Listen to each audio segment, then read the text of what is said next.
Perkenalkan, nama saya Rizky Akila dengan NIM 0603524048. Di sini saya akan menjelaskan tokoh psikologi Gestalt yang bernama Max Wertheimer. Max Wertheimer adalah seorang psikolog Jerman yang dikenal sebagai salah satu pendiri aliran psikologi Gestalt. Ia lahir pada 15 April 1880 di Praha, yang pada saat itu merupakan bagian dari Kekaisaran Austro-Hungaria.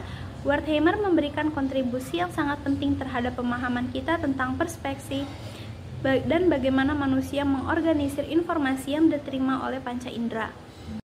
Max Wertheimer kemudian merintis psikologi Gestalt dengan mengadakan pengamatan pada tahun 1912. Jenis pengamatan yang dilakukannya adalah pengamatan visual yang didasarkan pada fenomena fisik.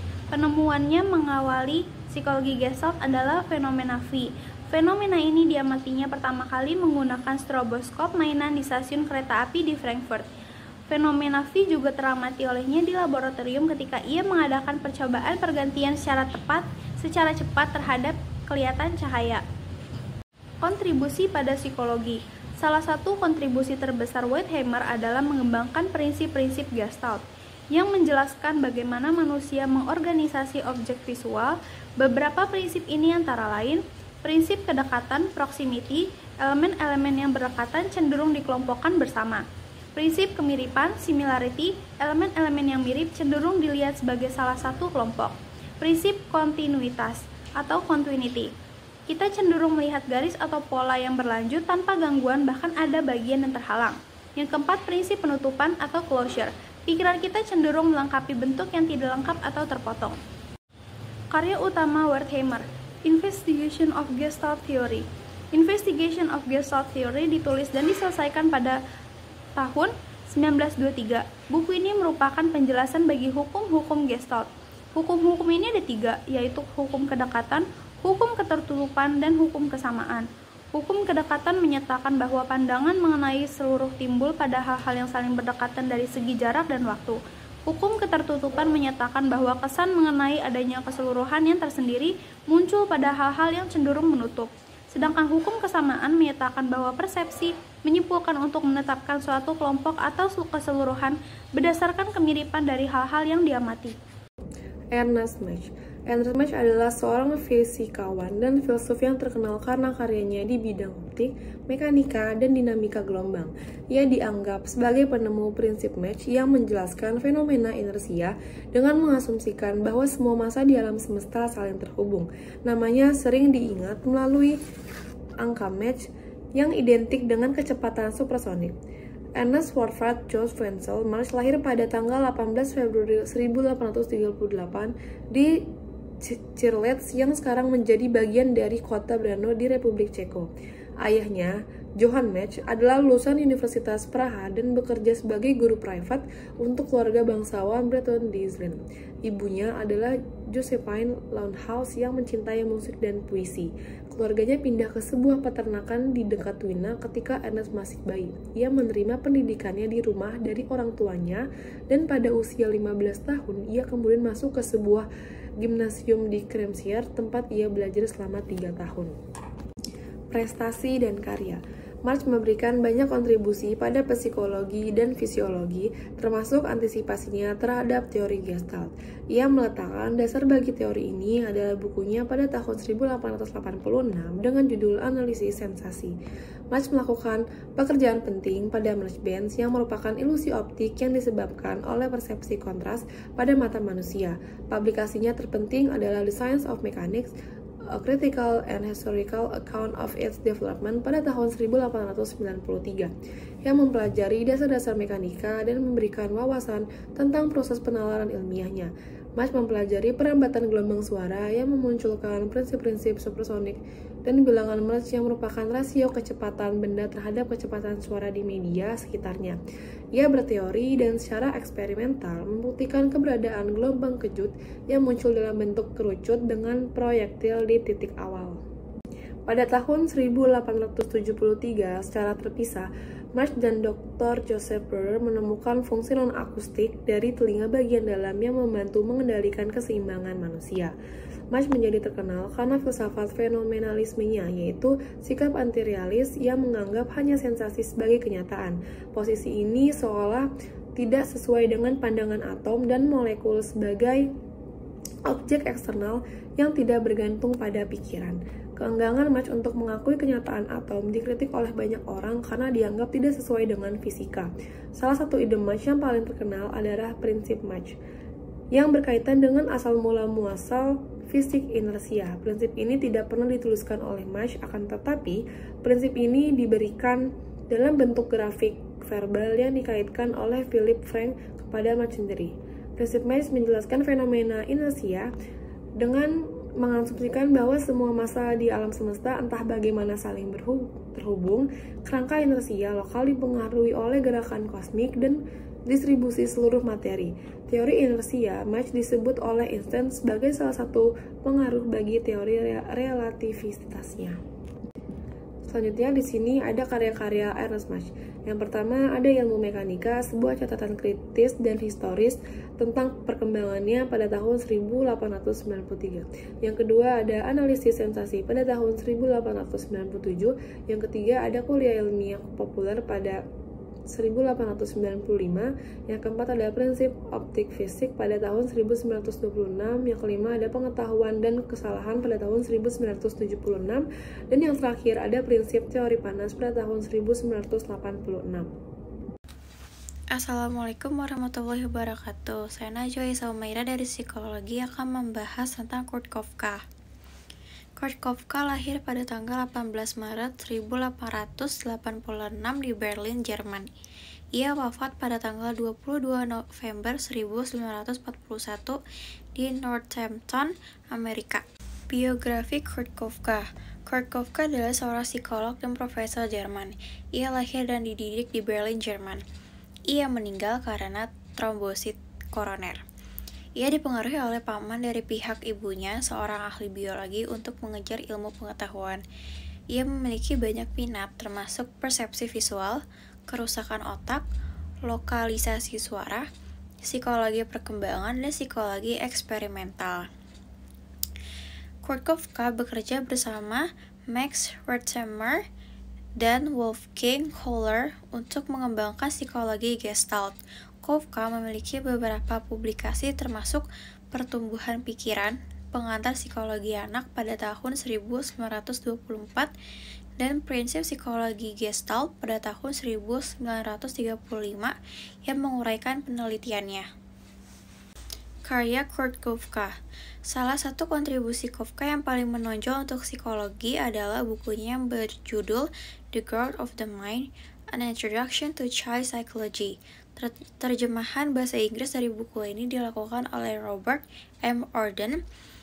Koffka memiliki dua tujuan utama dalam menulis buku ini. Kontribusi Kurt Koffka di bidang psikologi. Yang pertama, memperkenalkan psikologi Gestalt ke Amerika Serikat dan mempromosikannya di Eropa. Kedua, menerapkan konsep Gestalt pada psikologi anak. Ketiga, Koffka menulis karya penting berjudul Principles of Gestalt Psychology pada tahun 1935 yang memperkenalkan konsep-konsep utama dalam psikologi Gestalt kepada audiens internasional, terutama di dunia perbahasaan Inggris. Keempat, Koffka memberikan kontribusi besar terhadap pemahaman tentang bagaimana manusia memproses informasi visual dan mengenali objek-objek di sekitar mereka. Kelima, Koffka berkontribusi pada pengembangan teori medan atau field theory dalam psikologi yang menyatakan bahwa perilaku individu dipengaruhi oleh interaksi dinamis antara individu dan lingkungan mereka.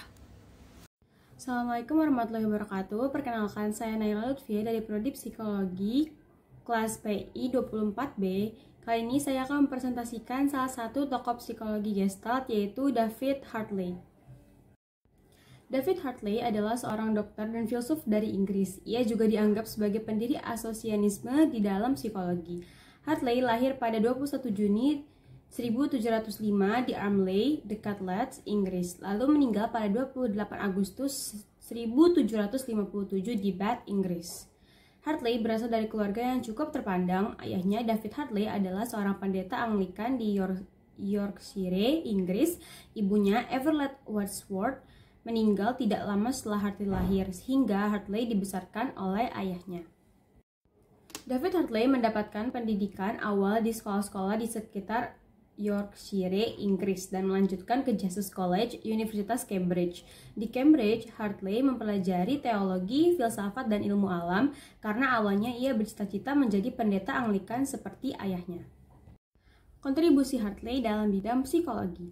Yang pertama yaitu teori asosiasi. Hartley adalah salah satu pelopor teori asosiasi dalam psikologi. Ia berpendapat bahwa pikiran dan perasaan manusia terbentuk dari asosiasi pengalaman sensoris yang sederhana. Menurutnya, pengalaman-pengalaman ini menghasilkan getaran pada serabut-serabut saraf yang kemudian menghubungkan berbagai pengalaman yang menjadi gagasan atau perasaan yang lebih kompleks. Yang kedua yaitu pendekatan psikofisiologis. Hartley adalah salah satu yang pertama kali mencoba menghubungkan fisiologis dengan psikologi. Teori tentang getaran dalam serabut saraf sebagai mekanisme dasar dalam pembentukan ide dan emosi adalah supaya awal untuk menjelaskan proses mental melalui mekanisme biologis yang mendasar studi psikomatik dan neuroscience modern. Yang ketiga yaitu konsep tentang pikiran dan tubuh. Hartley berusaha menjelaskan hubungan pikiran-pikiran tubuh dengan konsep vibrasi atau getaran saraf. Ia mengusulkan bahwa pikiran dipengaruhi oleh proses fisik dan otak, yang merupakan awal dari konsep materialisme dalam psikologi. Karya-karya Hartley. Yang pertama yaitu Observation on Man, His Brain, His Duty, and His Expectation. Ini adalah karya utama Hartley yang sangat berpengaruh dalam sejarah psikologi dan filsafat. Dalam buku ini, Hartley mengembangkan teori asosiasi yang menyatakan bahwa pikiran manusia terdiri dari asosiasi antara berbagai pengalaman sensoris yang disatukan melalui proses getaran saraf. Buku ini mencoba menjelaskan proses mental dengan mengaitkan pengalaman fisik dan psikologis. Yang kedua yaitu A View of the Improvement of Mind. Dalam karyanya ini, Hartley membahas tentang perkembangan dan pendidikan pikiran manusia. Ia berfokus pada bagaimana manusia bisa mengembangkan kapasitas mentalnya melalui pembelajaran dan pengalaman. Yang ketiga yaitu The Foundation of the Theory of the Human Mind. Buku ini merupakan penjelasan lebih lanjut mengenai teori asosiasi yang telah Hartley kemukakan sebelumnya. Hartley membahas prinsip-prinsip dasar psikologi asosiasi yang menghubungkan pengalaman sensoris dengan pikiran dan perasaan manusia. Wolfgang Kohler adalah seorang psikologi Jerman yang lahir pada tanggal 21 Januari 1887 di Tallinn, Estonia, dan meninggal pada tanggal 11 Juni 1967 di New Hampshire, Amerika Serikat.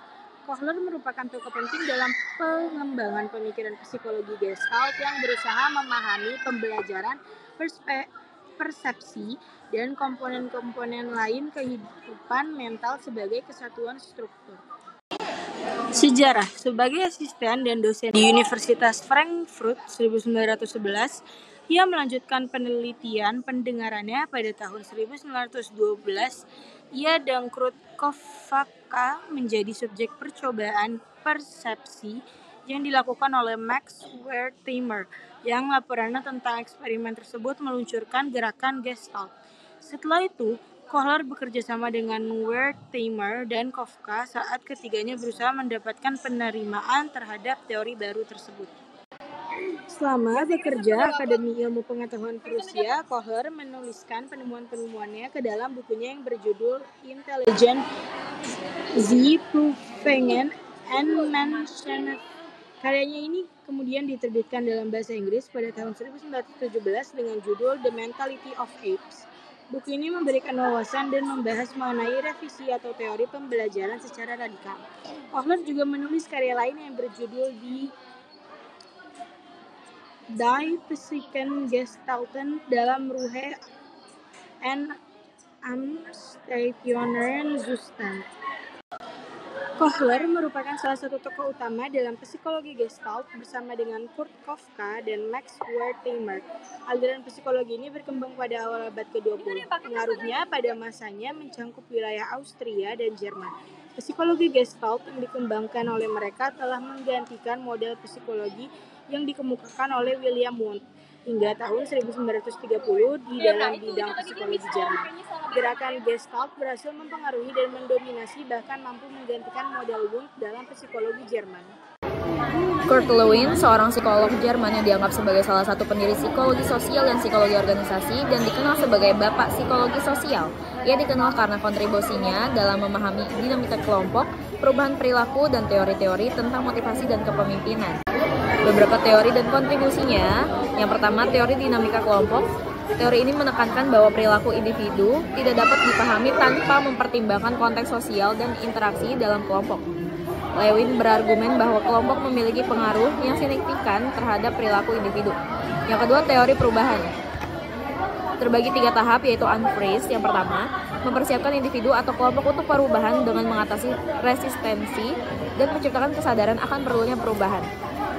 Yang tahap kedua, change, melakukan perubahan aktual dalam perilaku atau proses. Ini adalah tahap implementasi di mana orang mulai mengadopsi ide, perilaku, atau praktik baru. Yang terakhir, refresh, menguatkan dan menginternalisasi perubahan yang telah dilakukan sehingga menjadi bagian dari kebiasaan atau norma baru. Lalu berikutnya dari teori dan kontribusi beliau. Yang ketiga ada eksperimen kepemimpinan. Terbagi 3 tahap, yaitu kepemimpinan otoriter, pemimpin yang membuat keputusan sendiri dan memberi perintah tanpa melibatkan anggota. Yang kedua, kepemimpinan demokratis, pemimpin yang mendorong partisipasi anggota kelompok dalam pengambilan keputusan. Dan yang terakhir, kepemimpinan laissez-faire, yaitu pemimpin yang memberikan kebebasan penuh kepada anggota untuk membuat keputusan. Beberapa karya penting dari beliau, yang pertama Resolving Social Conflicts. Buku ini adalah kumpulan tulisan Lewin yang membahas cara-cara mengatasi konflik sosial melalui pemahaman tentang dinamika kelompok dan pengaruhnya terhadap perilaku sosial. Yang kedua, The Psychology of Group Behavior. Dalam buku ini, Lewin memperkenalkan psikologi kelompok dan menjelaskan bagaimana kelompok sosial dapat mempengaruhi perilaku dan keputusan individu. Yang ketiga, Field Theory and Social Science. Buku ini terbit pada tahun 1951 setelah kematiannya. Karya ini merangkum konsep teori medan field theory yang dipopulerkan oleh Lewin. Dia mengemukakan bahwa perilaku manusia dipengaruhi oleh kekuatan-kekuatan dalam lingkungan yang membentuk persepsi dan tindakan individu. Sekian presentasi dari kelompok 2. Terima kasih. Wassalamualaikum warahmatullahi wabarakatuh.